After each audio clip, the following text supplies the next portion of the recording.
Autumn Johnson for NCAA Digital, and I'm joined by Texas A&M's head coach and Hall of Famer, Gary Blair. And Coach, it's such an honor to talk to you today. And today I just want to talk to you about your last ride. You announced that this would be your last season before you retire. Why was now the right time? It's not the right time per se, because I don't know what I'm going to do with myself. Okay. I'm a guy that's at the office on his day off. I'm the one that's watching film all the time, and hopefully my assistants or new assistants are doing the same thing, particularly after a loss. But at the same time, I'm ready to see a lot of grandkids. I'm ready to travel with my wife. I'm ready to sit in stands and enjoy the game of basketball from a fan's perspective and enjoy the history of women's basketball. And since the 70s, when I started in high school coaching, to the 80s, when I got into college coaching, I've missed a lot of things that I've had to be at certain places or in recruiting or in ball games or whatever. Now it's time for me to sit back and enjoy, let some other people do it perhaps better than me. And I've enjoyed the ride. I could coach until I'm in my 80s. That's the easiest part of my job, is coaching the game or looking at film. But it's all the other things that come with being a head coach in today's world, with all the sanctions that are going on, the pandemics and everything like that. That is just something that's a lot harder than it was 10 to 12 years ago. From Texas, you're born and raised in Texas. How does it feel to end your prestigious career in your home state? That is truly special. It's special. I'm a Texan all the way, and born in Dallas, went to Texas Tech, ran out of ability as an athlete, ran out of ability in architecture, found something that I could do well. And like most coaches that were not great, and that's most of us, we can teach the game, we can communicate the game, we can recruit the game, and we can compete at the highest level. That's what I'm good at. I wasn't great in anything. Pretty damn good in baseball, but not good in anything else. Just good enough to be able to play, be part of a team, be able to talk, compete, be in intramurals in college. And I always thought about going into using my journalism as my teaching field. That's what it was in high school, and either going into public relations, advertising or something, or not into broadcasting, because I can't say hello in 30 seconds, as Andy Landers told me. So I'd love to get back in a different way. I love it. And, I want to talk about your accomplishments too. NCAA tournament success and Final Fours aside, are there any other moments or maybe interactions from your career that stands out to you above all else? My first 4 games at A&M, when I took the job, first 4 games at Stephen F. Austin, when I took my first head coaching job, I was 0-4. Lost to A&M the first game, lost to my alma mater, Texas Tech, lost to a very good Creighton team, lost to Oklahoma State in a tournament at their place. And then we finally turned the corner and won a ball game. That first victory against Lamar University, that meant a lot to me, because we were getting better every game. And I can go back to the start of the career, and they said, well, that wasn't one of your championship teams. But no, we adapted. We played a triple post offense. We slowed the game down, something that I was not used to doing, and we turned it into a winning season. And that is kids accepting their roles, and me as a coach accepting that I cannot do what I want to do because I did not have the personnel. So I remember that first year as a head coach, and really coming from Louisiana Tech, 5 years where you were at the top of the pile every year, it was a big adjustment.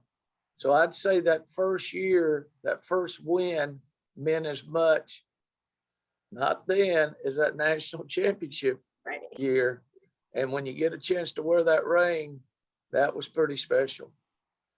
Knowing that this is your final season, how have your routines or preparations changed? Because I have to imagine that every moment just means a little bit more. Do you take any time to reflect, or do you just try to keep the same mindset going forward? No, I reflect a lot. That's what most older people do. Sometimes we reflect too much instead of living in the moment. Okay, well, I'm still reflecting on being up by 8 at LSU in the third quarter, up 3 at the end of the third quarter, and losing the lead. So I'm reflecting back on that. But LSU just totally outplayed us in the fourth quarter, and they got their crowd involved. So I can reflect, I can remember, but I got to have a short memory because I'm going to Tennessee next, and they're a top 10 team. So I've got to be able to teach better. Yes, it's my last ride. Personally, I probably would have preferred without all the fanfare leading up to every game, where everybody's giving you a Tootsie Roll or a thing of flowers or something like that. I'm very appreciative to my friends and my colleagues, because most coaches, they're told when to retire. Okay. My university has let me make that decision on my own.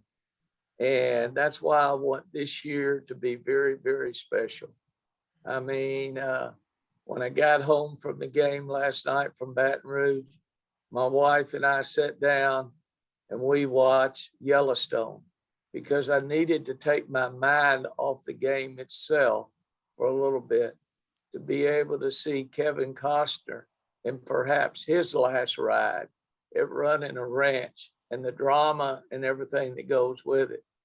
And I reflect a lot, but I remember a lot, and I'm very thankful a lot for all the places that I've been, and playing in Madison Square Garden at Louisiana Tech, or Pauley Pavilion out there at UCLA, and having John Wooten walk behind us in practice and say, God, that's a moment. Or being able to play in Rupp Arena and all these places that you get a chance to play. I'm thankful for the opportunity, but I do not want to blow this last ride. Okay. I don't want my horse to have to go to the stable to change its hoof out because we've got a broken something. I want to make this team another NCAA team. We're defending champions in the SEC, so we have an obligation. We have an obligation to be the best that we can be, and let it be about my team instead of Gary Blair's last ride. Well, let's talk about your team. What does it mean to you to kind of spend these last moments with them, this particular group? Because you've coached hundreds of players in your career. I just want to know how they've impacted your life and how special it is to, carry this last ride with them. Well, when you have leaders on your team like Jordan Nixon or Kayla Wells, it's pretty special that they can control the locker room, where a coach doesn't always have to go in and control the locker rooms or get the right young people or the transfers or the portal players to realize the tradition of Texas A&M and what it stands for. We're known as the 12th man for a lot of reasons in football and everything like that. But what we want to do is be sure we're doing it the right way. Tradition is everything at Texas A&M. And gosh, it means a lot. And to be able to go out this year, where technically this would be our 17th straight year in the NCAA tournament, right now, that's my only goal, to go to the NCAA tournament and then get hot.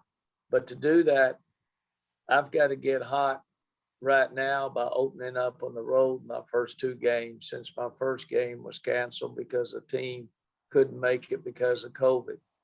I've got to learn how to win on the road, and we're playing the hardest road schedule in the SEC. We're playing every top team in the league on the road except Arkansas, and they're coming here. And last but not least, Coach, what does Texas A&M mean to you? It's everything. It's given me the platform. I'm a fan first of Texas A&M and the culture that it provides just as a regular student. Going to fish camp during the summer where there might be 8,000 freshmen going every weekend to learn a little bit of the traditions and not just all that signals and pass it back and all that, but learning what it means to be a freshman at a great university. I love that. I love the 109,000 that was at the Aggie football game against Alabama and seeing us storm the field. I was at least smart enough to stay up in the stands with my recruit instead of storming the field. But my daughter and my wife were out there on the field, and I really enjoyed it for them. Coming to basketball games, whether it's the men or the women playing, and be able to see the people in the stands and be able to communicate with them.